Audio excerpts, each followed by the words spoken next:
Presiden Prabowo Subianto menegaskan bahwa agenda pembekalan kepada jajaran menteri dan wakil menteri Kabinet Merah Putih di Akademi Militer Magelang, Jawa Tengah tidak bermaksud militeristik, melainkan untuk menyelaraskan kedisiplinan dan kesetiaan pada bangsa dan negara. Prabowo menekankan pembekalan akan menitik beratkan pada koordinasi, konsolidasi, dan pencapaian target-target yang akan dilakukan selama 1 periode ke depan. Dalam pengarahan itu, Prabowo menyampaikan sejumlah hal penting, di antaranya fokus dan komitmen masing-masing kementerian dan lembaga untuk bekerja mengentaskan kemiskinan, makan bergizi gratis, pemberantasan korupsi, swasembada pangan hingga swasembada energi. Saya tidak bermaksud membuat tenaga militeristik salah. Bukan itu. Dalam ini pemerintahannya. Dalam ini inti dari semua usaha adalah disiplin. Kedua, kesetiaan. Benar-benar meningkatkan saudara tidak setia kepada hukum. Setia kepada bangsa dan negara Indonesia. Saya ini mengatakan untuk mempertahankan bangsa dan negara. Setia kepada kita semua. Lantas, apa oleh-oleh yang diperoleh para menteri usai mengikuti pembekalan di Magelang? Apa makna pernyataan Presiden bahwa kegiatan di Magelang bukan kegiatan militeristik, namun penanaman nilai disiplin dan kesetiaan kepada negara? Lantas komitmen disiplin apa yang dimaksud Presiden? Tim TV One mengabarkan.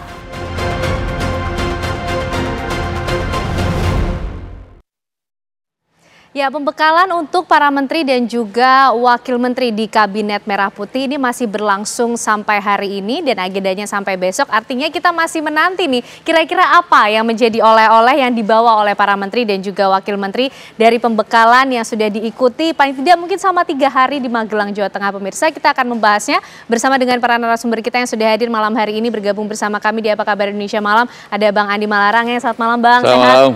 Dan juga bergabung Mas Riandika, pengamat politik kita di Universitas Bakri. Mas, apa kabar? Malam. Sehat ya, Mas? Kabar baik, sehat. Dan juga bergabung bersama kita ada Mas Dede Prayudi, Mas Uki, tenaga ahli utama Kantor Komunikasi Kepresidenan. Mas Uki, selamat malam. Halo, selamat malam Mas Uki. Selamat malam Mbak Ken. Oke, baik. Mas Uki, ini kan masih Ya, sampai selamat malam, besok Mbak ya. Ken. Oke, Mas Uki, ini kan masih sampai besok kembalinya para menteri dan juga wakil menteri dari pembekalan. Tapi sebenarnya tujuan utamanya dari pembekalan ini apa sih kalau bukan agenda militeristik seperti yang disampaikan oleh Pak Prabowo Subianto, Presiden Republik Indonesia?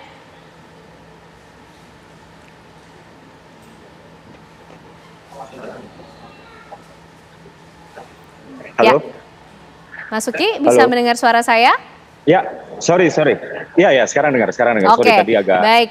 terganggu. Mas Uki, jaringannya. jadi agenda pembekalan untuk Ya. para menteri dan wakil menteri kan masih berlangsung, masih sampai besok agendanya. Tapi Masih, Pak masih. Prabowo menyatakan bahwa ini sebenarnya bukan agenda militeristik, tapi tujuannya sebenarnya apa sih, Mas Uki? Oke, kita kan nggak bisa melihatnya sepotong demi sepotong. Ini semua adalah serangkaian kegiatan yang memiliki tujuan untuk menguatkan Kabinet Merah Putih. Jadi nggak bisa dilihat simpul by simpul. Jadi yang pertama, ketika Pak Prabowo ini masih menjadi seorang presiden terpilih, ya, para calon menteri saat itu yang sekarang sudah dilantik itu kan sempat ya diundang ke Kartanegara. Nah, di Kartanegara di situ Pak Prabowo sudah memastikan dulu ya para calon menteri ini dengan mengatakan misalnya ya, kamu nggak boleh ngerampok uang rakyat. Kamu nggak boleh korupsi, kamu nggak boleh menggunakan kewenangan kamu untuk kepentingan pribadi atau golonganmu. Nah, ini yang pertama ya. Lalu yang kedua, terjadi pembekalan yang berikutnya itu di Hambalang ya. Jadi kalau yang di Hambalang ini adalah capacity building atau pengayaan materi atau perluasan wawasan. Nah, di Hambalang itu terjadi perluasan wawasan untuk 3 aspek pembangunan ya. Yang pertama itu adalah ekonomi, ya. Yang kedua adalah wawasan tentang geopolitik, dan yang ketiga adalah tentang artificial intelligence dalam kaitannya dengan penggunaan digitalisasi untuk tata kelola pemerintahan yang transparan. Kurang lebih seperti itu ya. Nah, kalau yang di Hambalang itu lebih kepada kepala atau wawasan ya. Sementara kalau yang di Magelang ini lebih kepada hati, kepada mental gitu kurang lebih. Jadi di sini ya dibangun harapannya ini team building ini dapat terbangun. Jadi tidak boleh lagi ada sekat-sekat psikologis di antara para anggota kabinet. Terutama ya kita kan mengingat bahwa ini mereka-mereka yang berada di Kabinet Merah Putih ini berasal dari latar belakang yang berbeda, atribusinya banyak banget. Ada yang politisi, ya politisi aja warnanya udah beda-beda nih, gitu. Ada yang pengusaha, ada yang aktivis, ada yang akademisi dan lain-lain, kurang lebih seperti itu ya.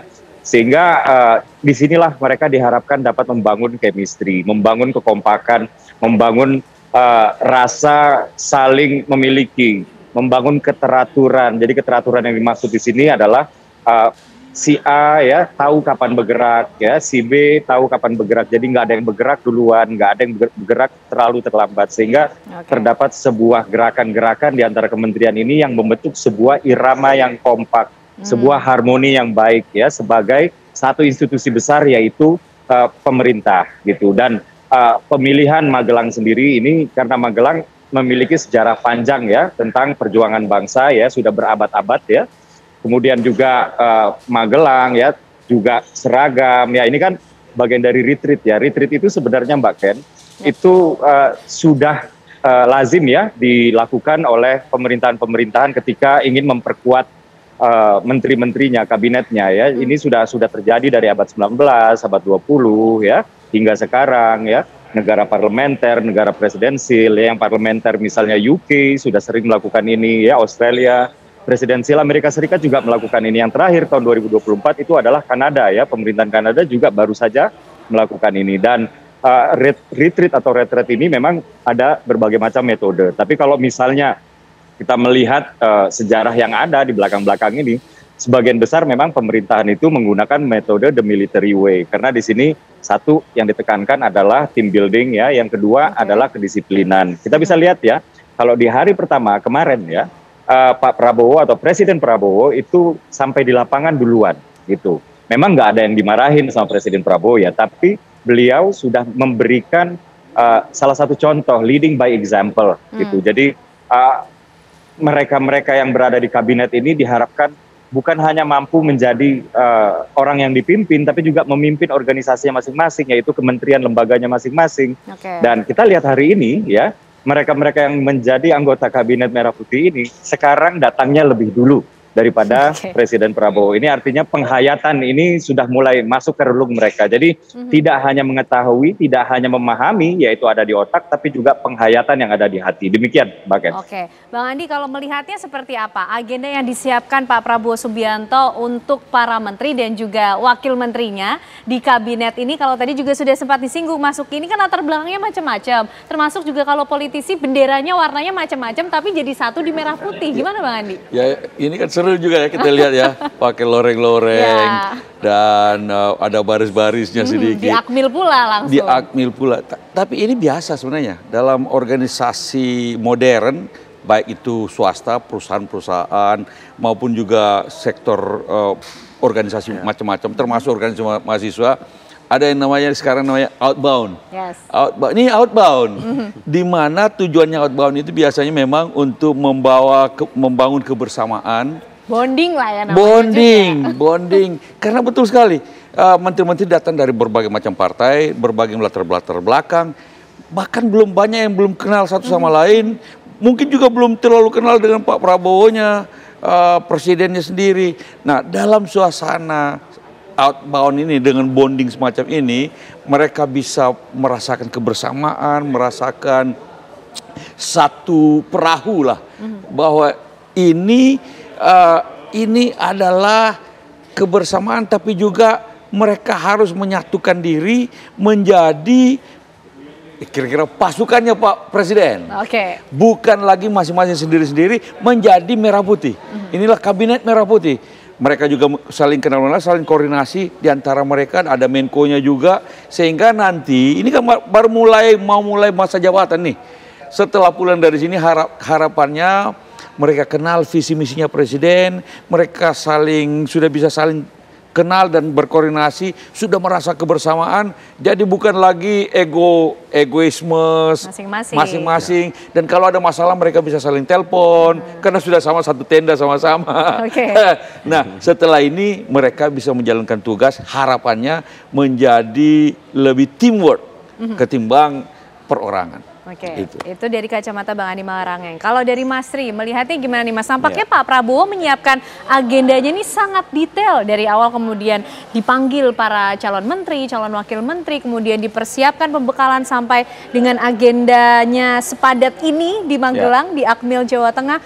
Apa sih sebenarnya suasana kebatinan yang ingin diciptakan oleh presiden kita? Saya melihat ada dua kebutuhan yang ingin dipenuhi oleh Presiden Prabowo dalam masa-masa awalnya ini. Yang pertama tentu ini kebutuhan organisasi, seperti tadi Bang Andi dan mungkin tadi Mas Uki sampaikan, sebagai seorang leaders dalam satu organisasi yang baru ada kebutuhan untuk menyamakan persepsi, menegaskan visi, membangun chemistry ya. Dan yang tidak kalah penting juga menurut saya ada pesan besar bahwa ini Pak Prabowo sedang menyampaikan budaya kepemimpinan organisasinya. Ya, kita tahu bahwa latar belakang Pak Prabowo yang tumbuh dan berkembang dalam karir militer tentu memiliki budaya leadership yang berbeda dibandingkan dengan presiden-presiden lainnya. Dan setiap presiden punya stylenya masing-masing. Tentu sebagai seorang pemimpin, seorang presiden, Pak Prabowo merasa butuh untuk menyampaikan kepada timnya bahwa, hey, ini adalah karakteristik kepemimpinan saya. Kita harus saling mengenal dan saya juga perlu mengenal bagaimana karakteristik tim saya.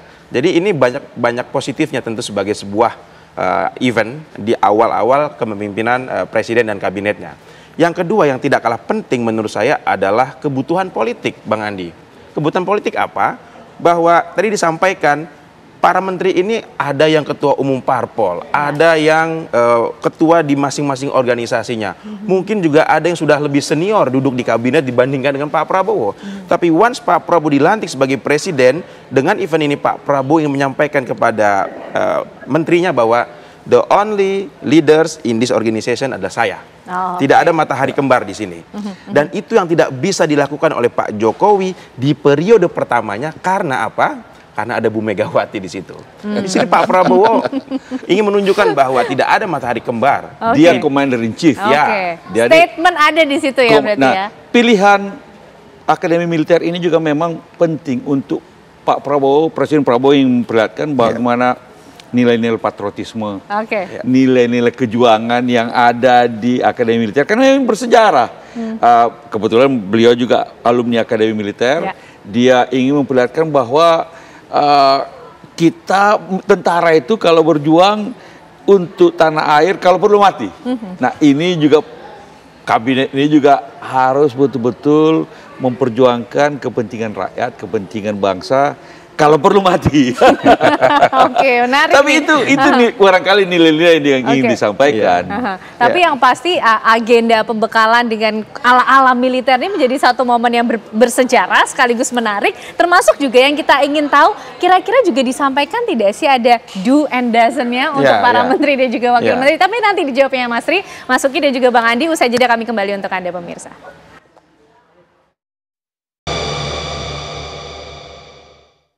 Ya, kita masih menanti bersama apa oleh-oleh ataupun hasil yang dibawa oleh para menteri dan juga wakil menteri di Kabinet Merah Putih yang sedang menjalani pembekalan militeristik ya di Akmil, Jawa Tengah. Nah, Mas Uki, ini kalau melihat komposisi Kabinet Merah Putih yang bisa kita bilang tidak ramping ya, jumlahnya begitu besar. Nah, kalau dengan agenda militeristik di Akmil, Magelang, Jawa Tengah, ini apakah juga upaya untuk menekankan nilai kedisiplinan sehingga tidak ada tuh yang jalan sendiri-sendiri atau yang satu jalan lebih cepat daripada yang lain ataupun ada yang terlambat, dilambangkan misalnya dengan latihan baris berbaris, itu kan iramanya sama tuh, satu langkah kemudian berhenti bersama, bergerak bersama, seperti itu kah?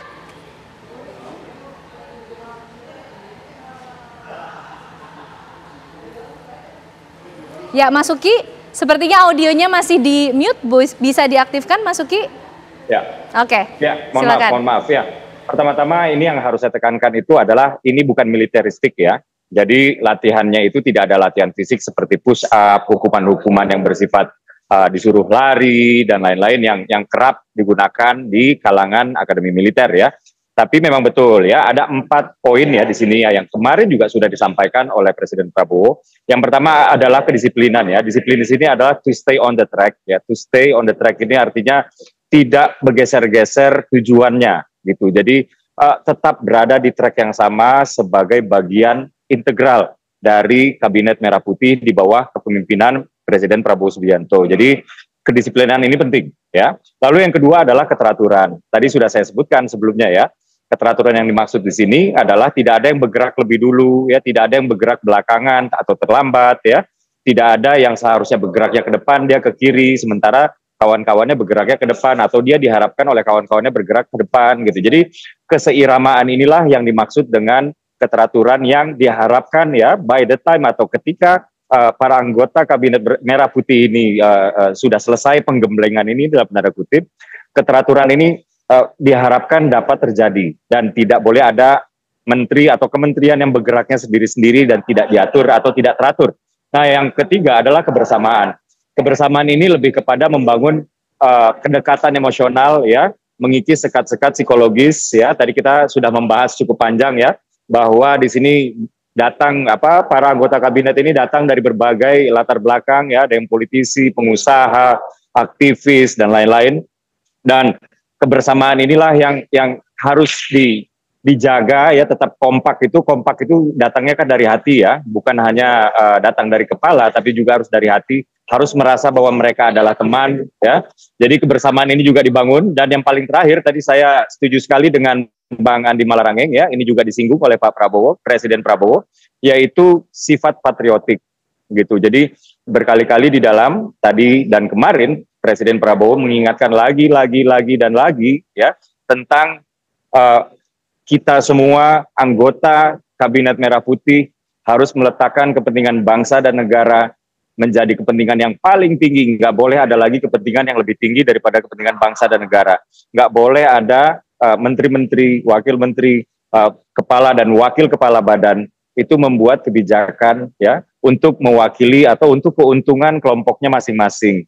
Hanya untuk memberi keuntungan-keuntungan supaya kelompoknya ini bisa lebih maju lah misalnya, atau sementara kepentingan bangsa di sini nggak mendapatkan benefit atau suntikan apapun. Nah, ini yang tidak boleh gitu, yaitu sifat patriotik dan sebenarnya salah satu pemilihan Akmil ini adalah untuk itu ya.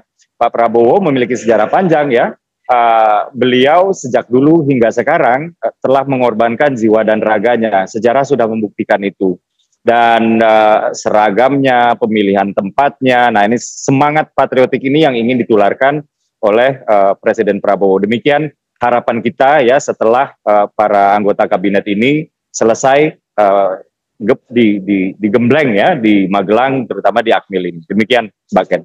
Tri, selain nilai kedisiplinan, nilai apa lagi atau semangat apa lagi yang ingin disampaikan oleh Presiden Prabowo kepada jajaran menteri dan juga wakil menterinya? Termasuk apakah juga memberikan guideline dalam agenda pembekalan ini, apa yang boleh dan tidak boleh dilakukan? Iya, saya melihat pasti itu tentu ada pesan do and don'ts ketika menjadi satu tim ya. Dan saya masih lebih tertarik ya bahwa event ini bukan hanya sekedar untuk menyamakan persepsi, chemistry, membangun kekompakan, jiwa patriotik gitu ya, tetapi ini adalah pesan besar kepada para menteri di jajaran kabinet tentang monoloyalitas gitu ya, tentang monoloyalitas. Bahwa saat bertempur dalam Pilpres ya, tentu setiap tim yang ada di situ kan bervariasi ya. Ada yang tadinya dari lawannya Pak Prabowo saat ini menjadi bagian dari tim Pak Prabowo. Ada yang tadinya juga sudah bergabung, kemudian keluar lagi, kemudian sekarang masuk lagi gitu ya. Ini kan menandakan ada potensi-potensi ketidakloyalan. Sehingga dengan adanya outbound event seperti ini, Pak Prabowo yang menegaskan bahwa saat ini saya menagih loyalitas dari kita semua untuk membangun bangsa. Dan itu penting secara politik, Mbak. Bukan hanya sekedar penyamaan persepsi, chemistry ya, tetapi juga tekad untuk bisa loyal terhadap satu komando itu merupakan kebutuhan yang yang di-create ya oleh seorang presiden untuk bisa menjamin program-programnya bisa berjalan dengan lancar. Tanpa ada kepatuhan politik, tanpa ada tertib politik, disiplin politik, program-program yang sudah direncanakan sebaik apapun itu bisa jadi melenceng dari sasarannya. Termasuk esensi dari pembekalan ini apakah juga ingin menyampaikan atau sebagai bentuk kita bisa bilang peringatan dini nih kepada para menteri dan juga wakil menterinya. Hati-hati kalau nanti bermanuver atau ada Saya juga berdinamika di luar garis optimis, itu. termasuk yang optimis dan bahagia juga ketika Pak Prabowo secara eksplisit menyampaikan narasi-narasi dengan dasar moralitas politik yang sangat tinggi. Jangan korupsi, tempatkan kepentingan nasional di atas kepentingan pribadi apalagi golongan gitu ya. Itu satu pesan moral yang menjadi guideline dan itu merupakan hal yang menarik menurut saya. Artinya presiden memiliki narasi yang tegas tentang karakteristik leadership-nya. Tetapi di sisi lain ini juga menjadi tantangan bagi pemerintahan Prabowo ke depannya, apakah benar narasi yang sangat baik ini mampu ditranslasi ke dalam keputusan politik manakala ada menterinya, anak buahnya yang benar-benar terbukti melanggar apa yang sudah disampaikan oleh Pak Prabowo. Ini menjadi tantangan yang tidak mudah karena kan dalam prakteknya pasti ada kompromi politik, pasti ada negosiasi dan lain sebagainya.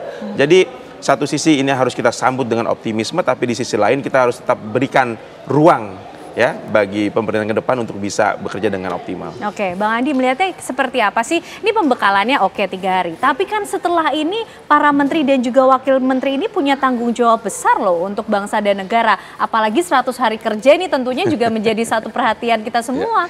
Tapi saya juga mesti menjawab juga bahwa soal militeristik itu, kalau saya tidak melihat ini adalah urusan militeristik. Kalau militeristik itu kan kemudian padanannya dan militerisme. Ya, sebuah pemerintahan rejim yang melakukan pendekatan militer, enggak begitu. Ini rejim Pak Prabowo tetap adalah rejim demokratis, dipilih secara demokratis, menerapkan prinsip-prinsip demokratis. Kebetulan outbound-nya dikemasnya seperti itu. Dilakukan di Akademi Militer. Outbound itu biasanya bisa dilakukan kalau perusahaan-perusahaan swasta itu di villa-villa. Di puncak atau di pantai gitu ya, dengan kemewahan lah. Tapi ini justru dengan Spartan. Jadi sebenarnya untuk memperlihatkan keinginan beliau bahwa ini loh nilai-nilai kejuangan, patriotisme, nilai-nilai keinginan untuk memperjuangkan kepentingan bangsa dan negara, kalau perlu dengan mengorbankan diri, jiwa raga, kira-kira begitu. Nah, dari situ kita harapkan nantinya, kan ini bukan cuma sekali baris berbaris, tapi ada session kasih ceramah ini, kasih ceramah itu dari tokoh-tokoh top dunia. Pak Prabowo sendiri langsung memberikan arahan-arahan. Nah, supaya tim Kabinet Merah Putih ini setelah dari sini langsung bisa gaspol menerjemahkan pikiran-pikiran presiden menjadi kebijakan-kebijakan masing-masing di kementeriannya masing-masing dan koordinasinya. Karena bagaimanapun dengan 48 menteri dan wakil-wakil menterinya ini perlu koordinasi yang luar biasa. Ada berapa Menko-nya? 7 barangkali Menko. Ini yang kemudian melakukan koordinasi, tapi di atas semua itu mereka harus bergerak karena kebijakan-kebijakan ini tidak bisa secara sendiri-sendiri. Kadang-kadang kebijakan tertentu ini menyangkut infrastruktur misalnya, pasti menyangkut pertanahan, pasti menyangkut juga dengan tata ruang ataupun juga menyangkut dengan kepentingan kementerian lain, apakah itu perhubungan, apakah itu. Jadi macam-macam. Keuangan belum pasti menentukan keuangan. Nah, kalau menteri-menteri itu, saya pernah jadi menteri, saya merasa betul kalau kita lebih kenal dengan menteri kawan lain, tinggal angkat telepon. Bos, ini ada begini, bagaimana kalau kita ketemuan, ini perlu kita bicarakan bersama-sama nih, urusan ini. Lebih efektif. Akan lebih efektif. Kalau tidak, maka sekat-sekat antar kementerian menjadi lebih tebal dan susah menembusnya. Padahal kalau duduk bersama menterinya, sebenarnya bisa diselesaikan bisa dengan cepat. Dan jangan hanya ketika pertemuan di rapat kabinet, padahal menteri itu bisa saling telepon sekarang ini, bisa saling ketemu di sebentar, entah siapa yang mengunjungi siapa, sehingga persoalan ini yang intersektoral itu bisa diselesaikan. Nah, ini kira-kira tujuannya nantinya setelah ini. Ya, kita lihat nanti mudah-mudahan bisa segera cepat. Ya. Karena banyak hal yang harus dipercepat sebenarnya. Jadi hanya instrumen saja. Saya lihat di Akmil kemudian dengan training retreat seperti ini itu hanya instrumen untuk konsolidasi ya. Kebetulan presidennya adalah mantan militer gitu ya. Pasti tentu tradisi itu yang dibawa. Kalau mungkin presidennya seperti Bang Andi suka olahraga, mungkin retreat juga olahraga gitu Bang. Dengan pekan olahraga mungkin ya. Outbound-nya dengan olahraga. Jadi ini hanya instrumen saja menurut saya. Soal cara saja ya. Dan sangat-sangat berlebihan untuk bisa mengkaitkan ini akan kembali kepada rezim yang otoritarian. Ini kan satu pandangan yang menurut saya ilusif ya, tidak ada dasar yang kokoh. Ya kalau kita lihat di masa Pak SBY, latar belakang militer, indeks demokrasi kita relatif lebih bagus. Di masa Pak Jokowi sipil, tetapi ya indeks demokrasinya juga ada naik turunnya. Jadi tidak ada relasi yang menurut saya yang kuat gitu ya antara nanti dengan cara seperti ini apakah kita kembali kepada otoritarian, terlalu berlebihan menurut saya. Jadi training militer seperti ini berbau-bau militer dan di Akmil ini tidak mengindikasikan bahwa demokrasi ini dalam ancaman, tidak gitu ya. Ini hanya instrumen untuk mengkonsolidasikan tim yang kebetulan presidennya adalah Pak Prabowo Subianto, jenderal bintang 4 ya, sudah jenderal sekarang. Dan tumbuh dan berkembang dalam tradisi militer, dan menurut saya itu wajar sekali. Oke, itu yang perlu di bold, di highlight untuk masyarakat semua. Tapi yang lebih penting dari itu semua bahwa nilai-nilai itu yang menjadi bekal nanti para menteri dan juga wakil menteri bekerja. 100 hari kerja ini biasanya menjadi satu titik krusial untuk semua masyarakat Indonesia memberikan penilaian. Kita akan bahas usai jeda pemirsa, kami kembali untuk Anda. Ya, perhatian kita masih tertuju pada agenda pembekalan yang tengah diikuti oleh para menteri dan juga wakil menteri di Akmil Magelang, Jawa Tengah, tentunya di bawah kepemimpinan Presiden Republik Indonesia Prabowo Subianto. Mas Uki, apakah pembekalan ini diagendakan sebagai suatu pembekalan di awal masa kepemimpinan untuk para menteri dan juga wakil menteri, atau kita nanti akan melihat agenda ini lagi diulang sebagai pembekalan lanjutan atau mungkin penyegaran untuk para menteri dan juga wakil menteri, misalnya selama 6 bulan sekali nanti akan diadakan, atau seperti apa Mas Uki? Jauh ini saya belum pernah mendengar akan ada dilakukan pembekalan lagi ya, sehingga saya nggak tahu juga apakah ke depan akan ada, tapi sejauh ini saya belum pernah mendengar, jadi asumsikan memang ini adalah yang terakhir, karena seperti yang tertulis di belakang saya ya, di sini tertulis satu visi langsung aksi. Jadi pembekalan ini memang untuk menyatukan visi, dan setelah ini diharapkan anggota kabinet Merah Putih, kabinet Merah Putih itu langsung aksi, langsung mengerjakan tugasnya masing-masing sesuai dengan posisi, sesuai dengan proporsinya masing-masing gitu. Yang ibaratnya band ya, pemain band ya, yang pemain gitar ya, memainkan gitarnya disesuaikan dengan irama drum ya, disesuaikan dengan irama bass, dan yang vokalis di sini bisa tune in juga ya, masuk dengan tone yang tepat ya, dan lain-lain. Jadi harapannya memang seperti itu Mbak, karena memang kita berharap ya proses pembekalan ini kan nggak bisa terlalu lama atau terlalu sering sehingga nanti bisa saja menghalang-halangi apa yang seharusnya dikerjakan, tapi beliau-beliau ini pembekalan. Jadi pembekalan yang 4 hari ini diharapkan sudah efektif ya. Ke depan memang misalnya ada kementerian-kementerian yang sudah harus running ya, kementerian-kementerian baru terutama di sini kan, kementerian-kementerian baru ini diharapkan untuk secepat mungkin langsung perform gitu. Kementerian baru ini akan tetapi bukan kementerian yang benar-benar baru ya. Jadi yang ada sekarang ini adalah kementerian-kementerian lama yang tadinya ya ada satu kementerian yang membidangi 2, membidangi 3. Nah ini sekarang cuma 1 ya. Misalnya Kementerian Pendidikan dan Kebudayaan, sekarang hanya Kementerian Pendidikan dan juga Kementerian Kebudayaan. Ada PUPR kalau dulu ya, Pekerjaan Umum dan Perumahan Rakyat, sekarang hanya Pekerjaan Umum dan juga ada Perumahan Rakyat, itu di bawah 2 kementerian yang berbeda. Dan dampak administratif dari pemisahan kementerian ini tentu saja kementerian-kementerian yang dianggap dalam tanda kutip baru ya, itu memerlukan waktu untuk betul-betul siap ya untuk melayani rakyat gitu. Dan Pak Prabowo itu sudah memberikan deadline ya, jadi tanggal 31 Desember itu Perpres sudah ditandatangani oleh Presiden Prabowo, dan diharapkan kementerian-kementerian ini sudah siap dengan segala urusan-urusan yang sifatnya administratif, yang sifatnya itu sifatnya itu hal-hal yang terkait dengan keuangan dan lain-lain. Dan demikian Mbak, ya saya memohon doa ya kepada seluruh masyarakat Indonesia, kepada seluruh rakyat Indonesia. Kami tahu ekspektasi publik, ekspektasi rakyat Indonesia begitu tinggi sekarang ya.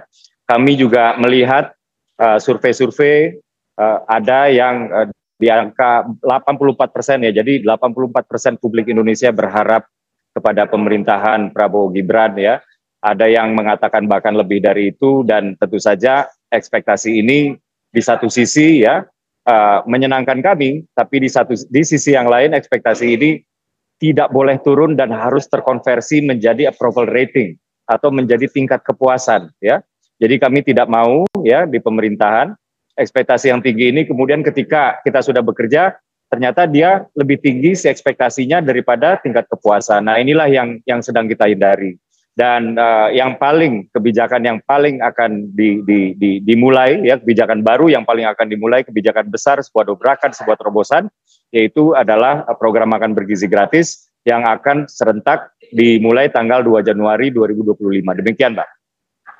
Sudah menjadi satu timeline atau agenda kerja prioritas dari Kabinet Merah Putih. Bang Andi, kalau melihat kira-kira nanti kita menunggu ya besok ini para menteri dan juga wakil menteri ini purna sudah menjalani pembekalan. Ya.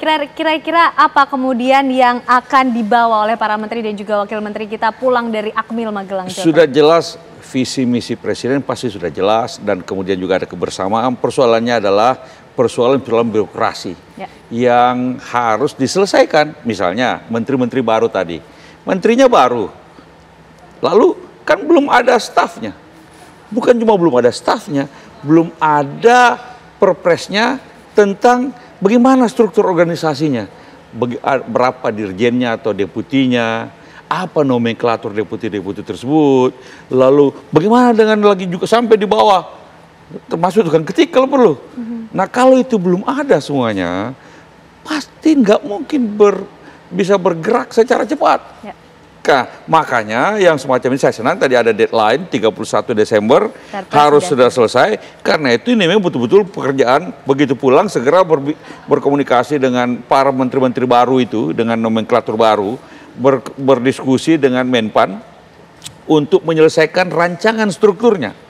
Rancangan strukturnya sesuai dengan bidangnya masing-masing. Walaupun cuma pecahan, misalnya PUPR dengan perumahan rakyat itu berpisah. Tapi kan yang mana ini? Ini apa strukturnya di bawahnya? Ini juga strukturnya apa? Lalu kemudian diselesaikan segera di Menpan, dan kalau memang bisa dilakukan sebelum 31 Desember misalnya, oh ini kami sudah kelar, lalu melapor kepada Presiden, sudah kelar, sudah sepakat semuanya, tinggal tanda tangan. Karena setelah ditanda tangan perpresnya itu, kemudian orangnya.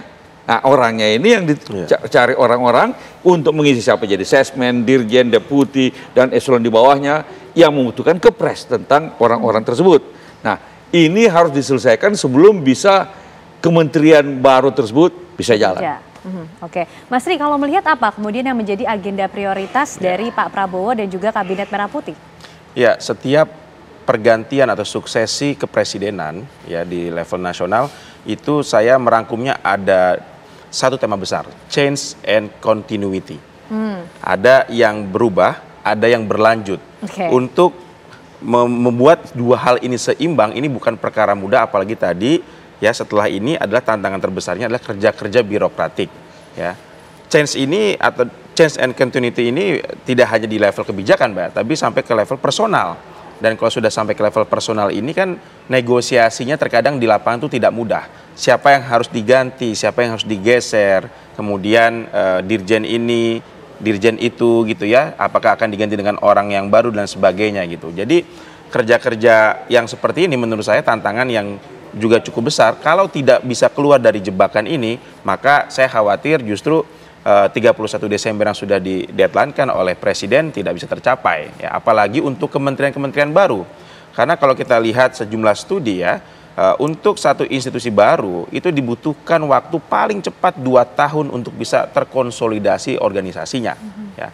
Jangan sampai ini 5 tahun, 2 tahun ini persiapan, 2 tahun bekerja, 1 tahun siap-siap kampanye lagi dan pemilu lagi. Akhirnya waktu yang tersedia tidak banyak untuk menjalankan program-program yang bermanfaat buat rakyat. Jadi tantangan kerja birokratik inilah yang harus benar-benar dipantau oleh Presiden ya dan para Menko-Menko-nya, terutama untuk kementerian-kementerian yang baru saja terbentuk gitu ya. Oke. Ini kita masih menanti hasil dari gemblengan para menteri dan juga wakil menteri, tapi yang kita tahu bahwa ekspektasi masyarakat tinggi loh terhadap pemerintahan yang baru di Kabinet Merah Putih. Kita berharap mudah-mudahan pembekalan yang sudah diberikan selama 4 hari betul-betul bisa menjawab tantangan tadi dan juga memajukan Ibu Pertiwi tentunya. Ya. Terima kasih Mas Tri Andika, makasih Bang Andi Malarangeng, Mas Uki, terima kasih juga malam hari ini sudah bergabung bersama kami di Apa Kabar Indonesia Malam. Kita nantikan bagaimana kemudian kiprah para menteri dan juga wakil menteri yang sudah pulang dari Akmil Magelang, Jawa Tengah esok hari.